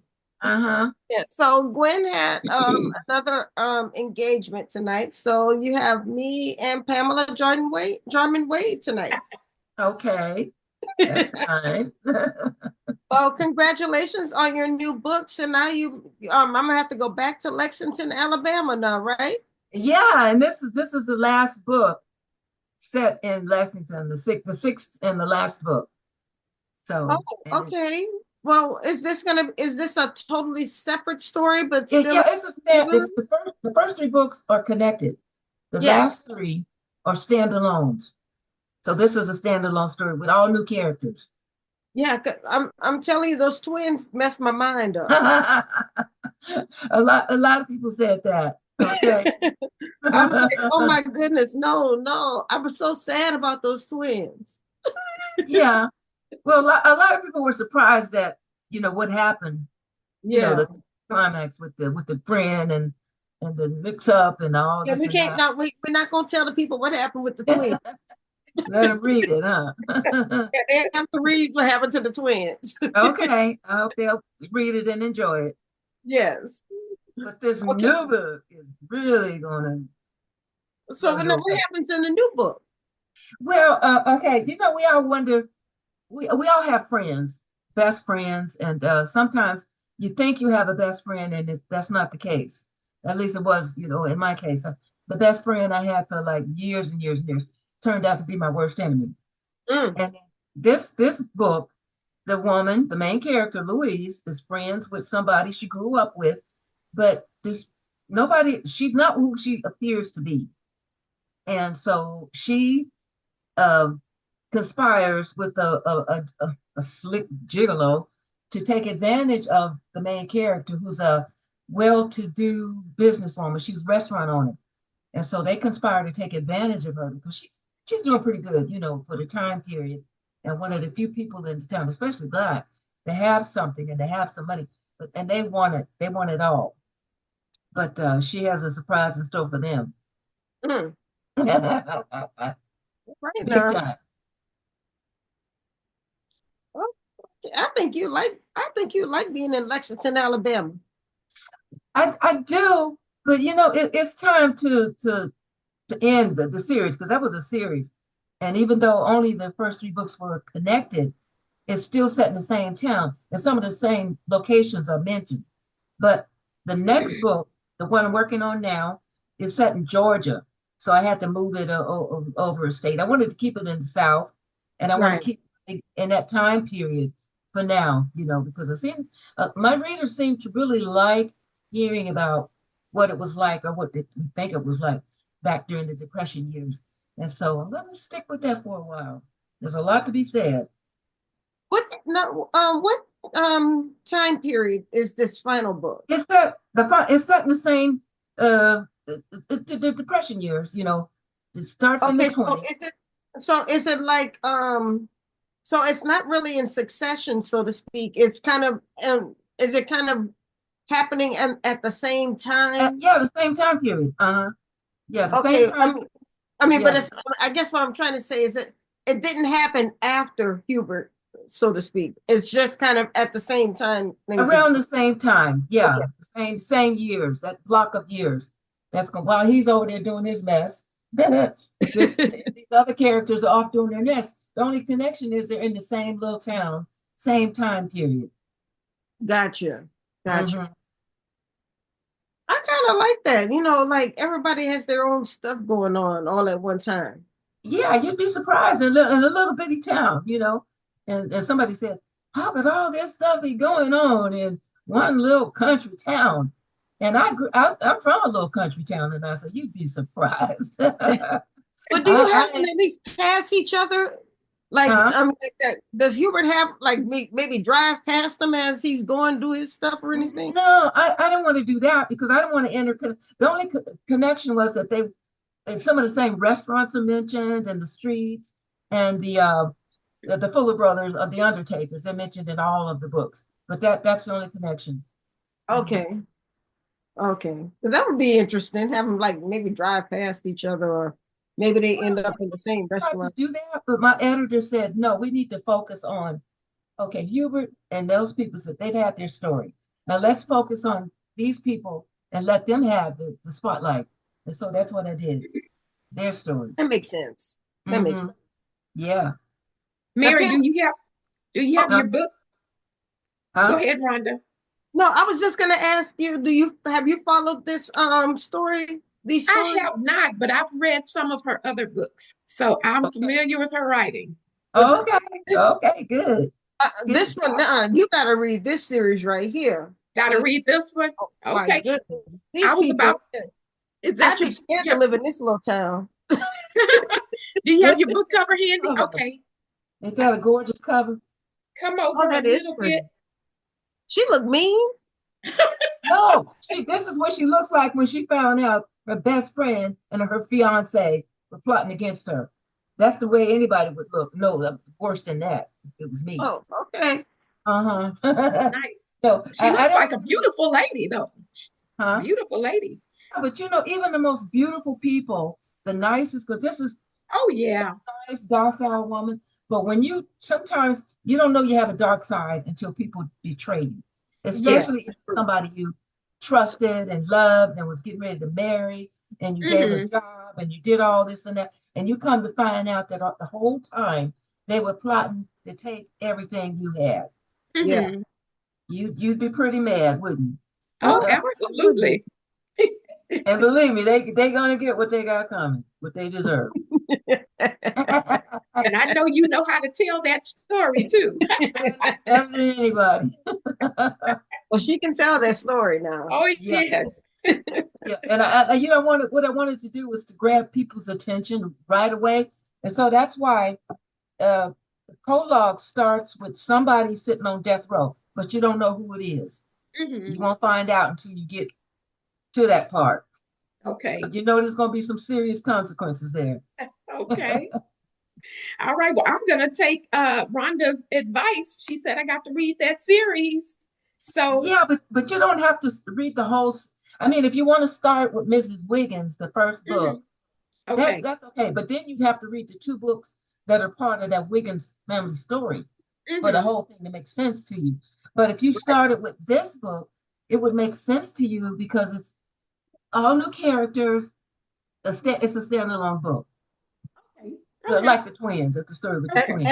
That's true. The first three are connected.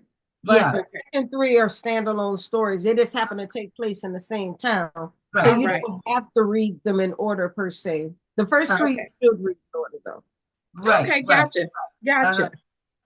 The only thing I don't like about doing a series, and this is going to be a while before I do another one, is that, some people, a lady sent me a mean email the other day, and she started reading one of my other series with the last book.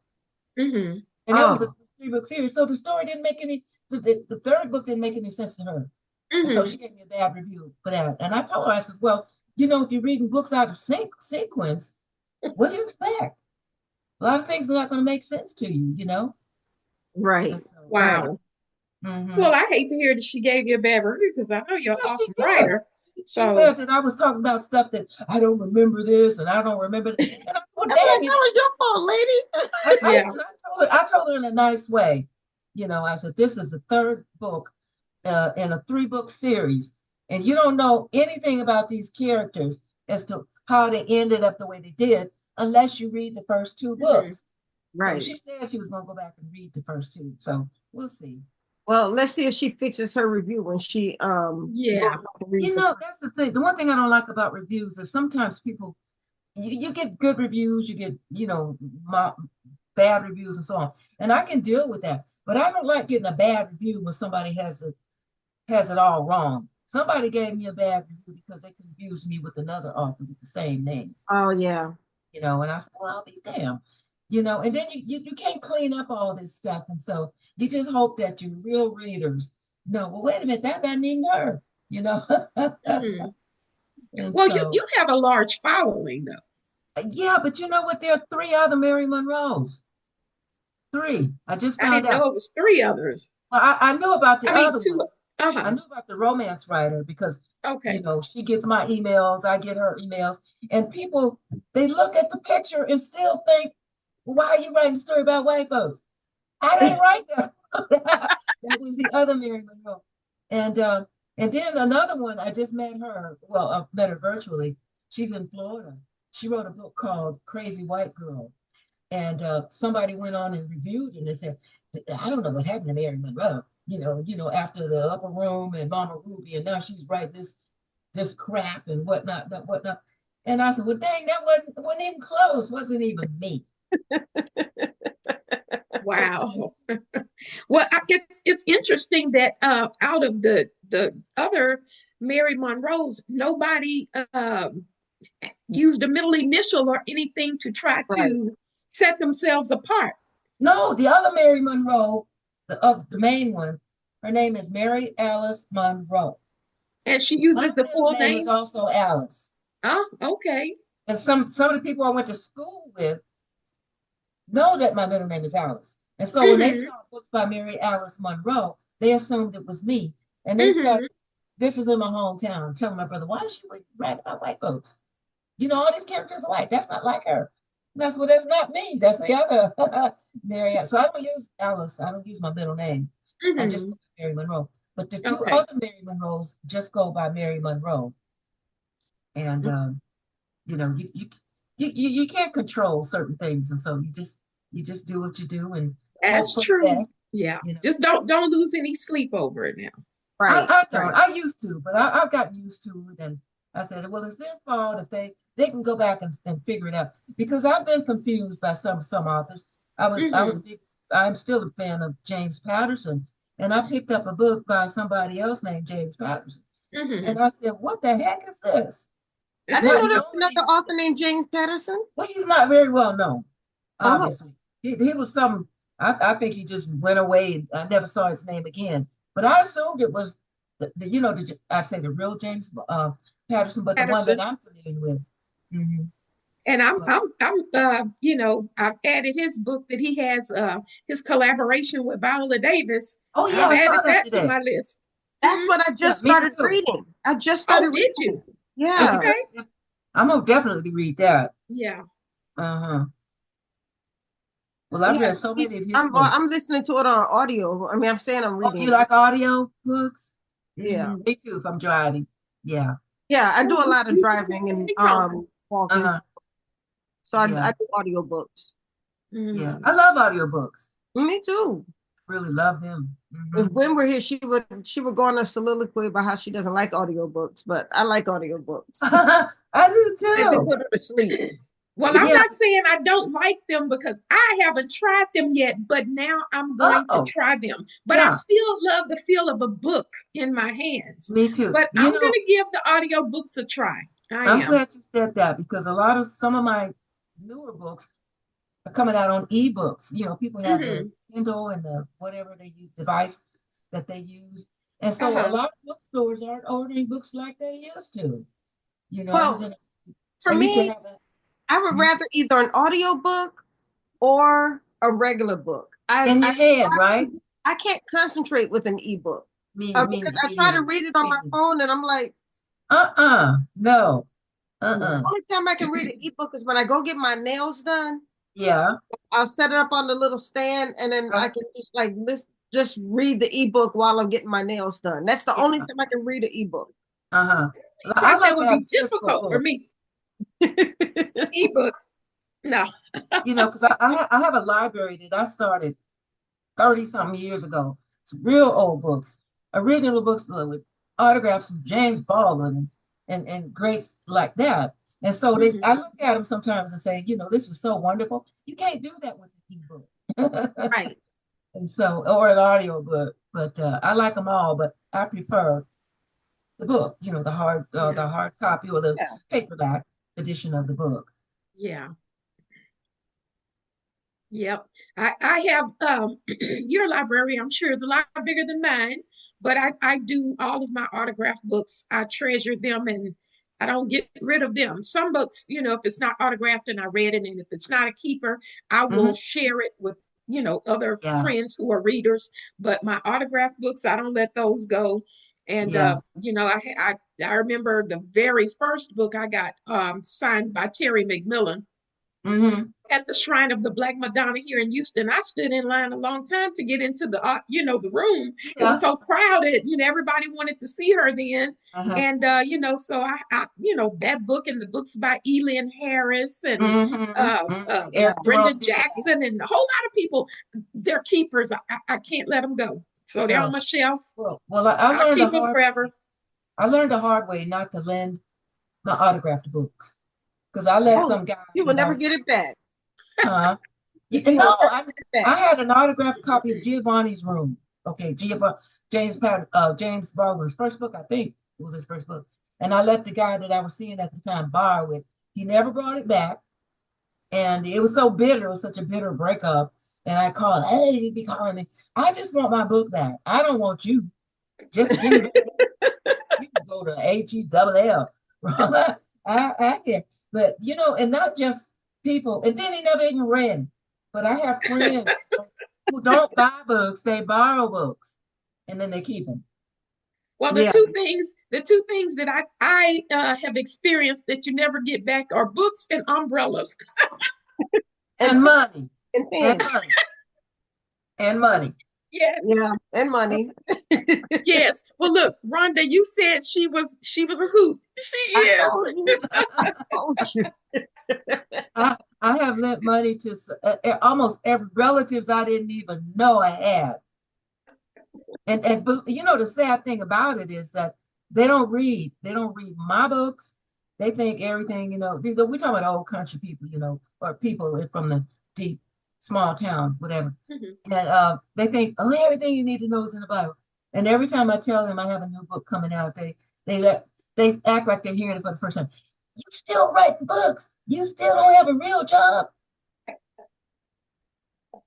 How do you think that makes me feel? Wow. You know, I don't even tell them anything now. I let them read it somewhere. You know, I got a call from one cousin one day. I don't even know you're famous. Magazine, blah, blah, blah. How come you don't tell me? I said, when I try to share with you guys, all y'all do is look upside my head. And then when your friends read my books, then you want to know, oh, did you send me one? Send me one. Sit in and throw it on the shelf, and that's as far as it goes. And I have one cousin told me, you better not put me in none of your books. You know that thing about it. Every character in every one of my books is based on somebody I know. I do composites, right? But this one cousin said, if you ever write about me in one of your books, I'm going to sue you. I have written about that man in every single one of my books. So I'm not worried. Read the book to know anyway, right? They wouldn't even know, you know? It's pretty good. Pretty good. Yeah, there's some characters out there. Truth is stranger than fiction, they say. Yes. So, how many books have you written? Do you know I know you know. This one that just came out today is number 36. Okay. Wow. Oh, congrats. Number 36. And the one that's coming out next year, around this same time, that goes into production on the 15th of April. Okay. Wow. So the book you just showed us, what's it called? Bad Seed. This is Bad Seeds. This just came out today. This one just came out today, so today's release day. Today's release day. And the one I'm working on is coming out a year from today. Okay. And that one's going into production on the 15th. On the 15th. On the 15th of April goes into production. Okay. Awesome. Congrats. Early congrats for the next year book. And congrats for the one today. Thank you. So it's going to go into production, which means that you'll have it back in time for it to go to the reviewers, and you'll be able to. No, well, when it goes into production, the first step is it goes to the editor. Well, in my case, it goes to my agent because he used to be an editor, and then it goes to my editor, and they do whatever they need to do, and then we go to the copy editor, and and so on. It's a lot of steps that it goes through before it actually gets printed into, they'll print an ARC and advanced reading copy, and then they go through that and the proofreaders, and we pick the models for the cover and all that. It's a long process. It's not like a one-step thing. And so then when we decide, we agree on the model and the title, because they've changed some of my titles. This is one of the few titles that they went with, because they changed some of my other titles. They liked all my guys, but some of the other books they didn't like the titles, and so we changed. And so the title I'm working with now is tentative. I don't know if that's the title they're going to stay with. Okay, so you're not ready to tell us that title yet because it's too early. Well, I'm going with quicksand. Yeah, we've got a woman who just makes one bad decision after another, and she's just sinking. You probably felt at times that I can't get ahead for losing or whatever. And she finally gets to a point where she makes better decisions. She's got a hard luck story, but she really blossoms. She develops over a period of time, and she's got, me with my revenge. We've got the gist of the story is that, her family pretty much abandoned her. The mom went off with the stepfather and so forth. And she ended up with some people staying with him, and she was sexually abused. She's a teenager when it starts, and she's pregnant, gets pregnant. He goes through this, and then she gets involved with the guy who's going to rescue her. And so she goes to the man who's been raping her, and they have a showdown, and she ends up killing him, or she thinks she killed him. Oh. What happens is the boyfriend goes to where the crime took place, finishes the guy off, but he lets her think for 15 years that she is the actual murderer. Wow. And believe me, when she finds out the truth, all hell will break loose. Man, where are you getting these ideas from? It's everywhere. I watch a lot of television. I read a lot of books. I eavesdrop on airplanes, buses, on the street. You'd be surprised. You eavesdropping on murderers, though? Huh? Are you eavesdropping on murderers? But no, I can take a meek-looking acting person and turn him into a serial killer, like Mrs. Wiggins, or whatever. But people, you'd be surprised. People say, "Well, I can't come up with any ideas. I got writer's block." What do you do with writer's block? I don't even know what writer's block is, because everything around you is giving you creative nourishment. You just gotta recognize it, absorb it, and just go from there. It happens more to some people than others, and with me, I just soak it up. I love that. I think about things that when I had a marriage that was from hell. And a lot of this stuff I wrote that I went through when I was married, it's in my books and some of the characters. And I had a cousin tell me the other day, "Girl, you ain't gonna never run it with this family, our crazy family. You are never gonna run out of ideas." And I said, "You're right about that." Well, Mary, it is always a pleasure to have you on the show. Well, it's always my pleasure. Sorry, Gwen's not here with us. Yeah. Well, I have enjoyed filling in for her and getting the opportunity to interact with you, Mary. Well, thank you. It's been a pleasure. Uh-huh. Congratulations on you said your 39th book? No, 36. 36 book. I think I need to go back and count because sometimes I say, oh no, it's 36. But I'm pretty sure it's 36. Okay.